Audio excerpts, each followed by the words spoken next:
As a historian, my job was to connect some of the historical settings in the novel to their real life facts and background. And the first one I found was in a quote saying, Dita's father has been unsuccessfully battling a cold for days. Her mother has forced him to ban their outdoor lessons, so Dita has spent afternoons keeping guard in their hideout at the back of the hut. Here, it is always that a very important event that occurred was sickness. Some facts about healthcare in the camps was that they had no way to be completely clean.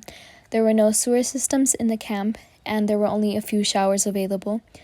Due to the wet barracks, lice and rats wandered through and brought different diseases.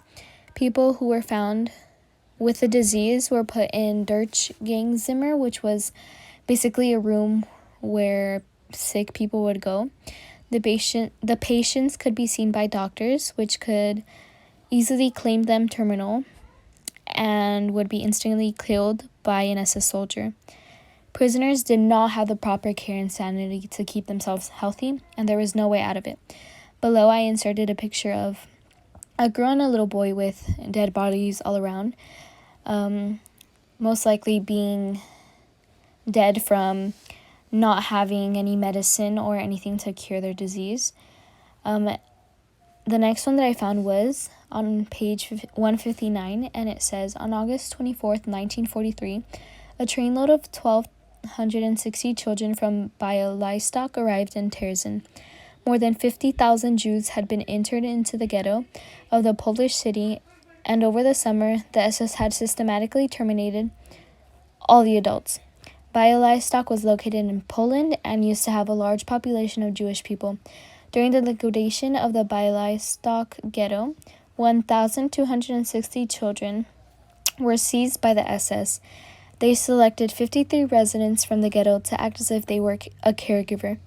They had planned to deport 1,196 surviving children to Auschwitz, but there were no survivors. Jewish children from this ghetto were used as a pawn in the Nazi propaganda negotiation to make Terezin seem like a happy camp. Finally, I found another one on 252, and it says, during the night of March 8th, 1944, 3,792 prisoners from the family camp were gassed and then incinerated in the crematorium 3 of the Auschwitz-Birkenau. This was a very important event because many people died in the gas chambers after being told that they were going to be transferred to a different camp. The crematorium 3 building had a gas chamber and furnace. Women, men, and children were killed with poison gas and then their bodies incinerated. German calculations show that 1,440 corpses can be burned every 24 hours. At the end of the Holocaust, when wanting to remove all evidence of the crimes, the SS blew up anything that still existed. Prisoners who were told that they would be transferred to another labor camp were taken to the gas chambers. They sang as they lived their final minutes of their life. I also was able to add facts about what happened to some of the survivors, and I was also able to insert the picture. For my job, I had ethics, which was to analyze the ethical dilemmas throughout the book. These were the 3 main ethical dilemmas found throughout the book. First, starting with Dita. Dita is the main character in the novel, as she is a 14-year-old girl who is part of Block 31 at Auschwitz. In the beginning, she is presented with the decision if she wants to become the librarian for the children's block. It was a tough decision for her, as it would mean that her life would be in constant danger. This was found in chapters 2, pages 12 to 28. Her decision was to find the positive side of being a librarian. She became a librarian for the children's block. Her decision was made as she had a passion for books and the stories it contained, as it was justified for the reason that she did it for the kids. The second ethical dilemma would involve Freddie Hirsch. Freddie Hirsch is a leader of Block 31. Block 31 is a secret school for the children of Auschwitz, where they teach them about literature and the real world. Freddie is the person in charge of Block 31 and is highly respected at Auschwitz. The ethical dilemma Freddie faces is that he has to decide whether he wants to join the rebellion formed by the resistance. This was found throughout chapters 18 to 19, pages 234 to 252. Freddie decided to tell Rudy that he would think about his decision on whether to lead the rebellion. Rudy gave Freddie a couple of hours, but Rudy knew that if he wanted the rebellion to work, he needed an answer. Freddie then made his decision by suiciding himself as a way to not make a decision. Lastly, the next ethical dilemma is by Rudy. Rudy is one of the registers from the camp. His main ethical issue was planning to escape Auschwitz and make it to the Slovakian border so him and his companion can be free. While traveling, they faced the ethical issue to ask for help and for food. He was scared as it could cause death or return them to Auschwitz. This was found in chapters 24, pages 313 to 324. The decision made was to trust the woman as needed to help survive. If he wouldn't have asked for help, both of the men would have died. Since they asked for help, they managed to get food and went with the man who is part of the resistance. The man helped them get to the border. Eventually, Rudy was able to get to the Jewish Council in Slovakia to tell them about the crimes that were happening in Auschwitz.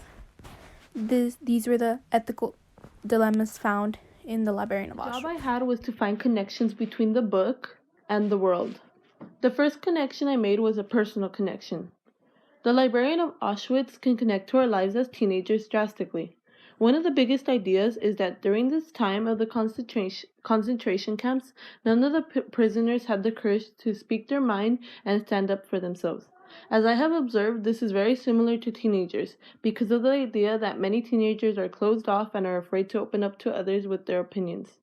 A lot of the time, we may also feel like it is better to stay quiet so that we don't get treated differently. The second connection I made was a community connection. The book can also connect to our community of families because of the points made in the book where families were separated and would frequently lose family members.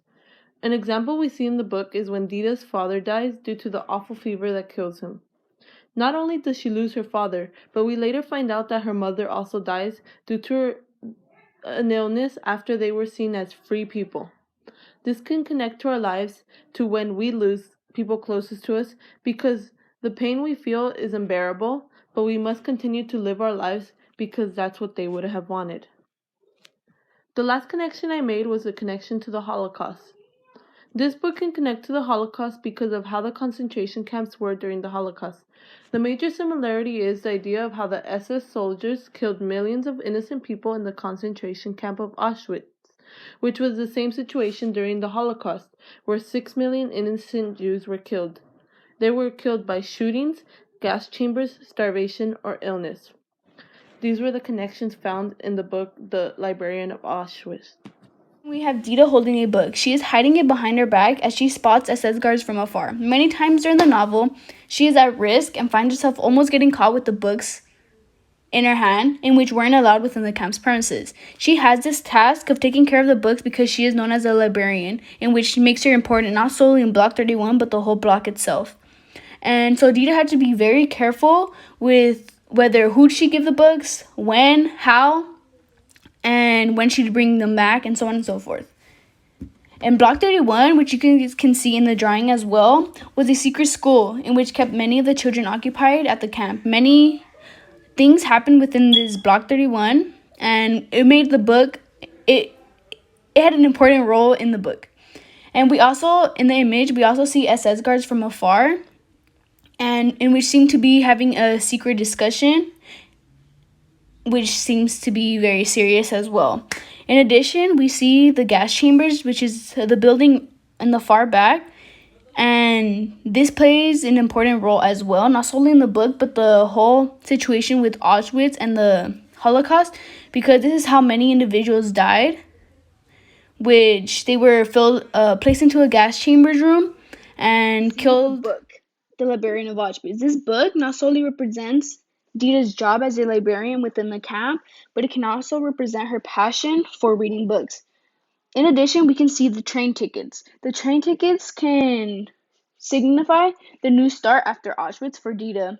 As Dita left with the train tickets, she came across Ada Keller, in which they eventually fell in love and created a new start and a new life after Auschwitz.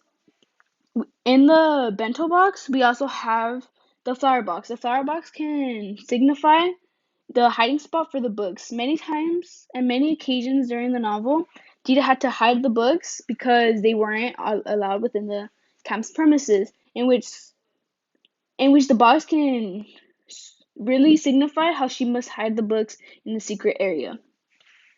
In the bento box, we can also see the injections. These injections can signify Dr. Mengele and his cruel experiments on humans.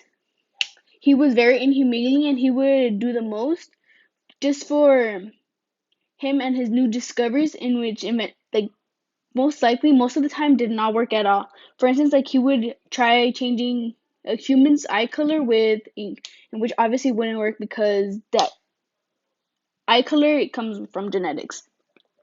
In the bento box, we can also see the pot of soup. This pot of soup can represent the food that the prisoners will receive, and most of the times in the novel, the food that they would get wouldn't even fill them up, not even halfway, and they would barely get a chance to eat, whether it be in the morning, the middle of the day, and the night, and they would get soup, which was pretty much just water. And for the painting, it's a yellow butterfly and has symbolism of remembering all the children who passed away during the Holocaust.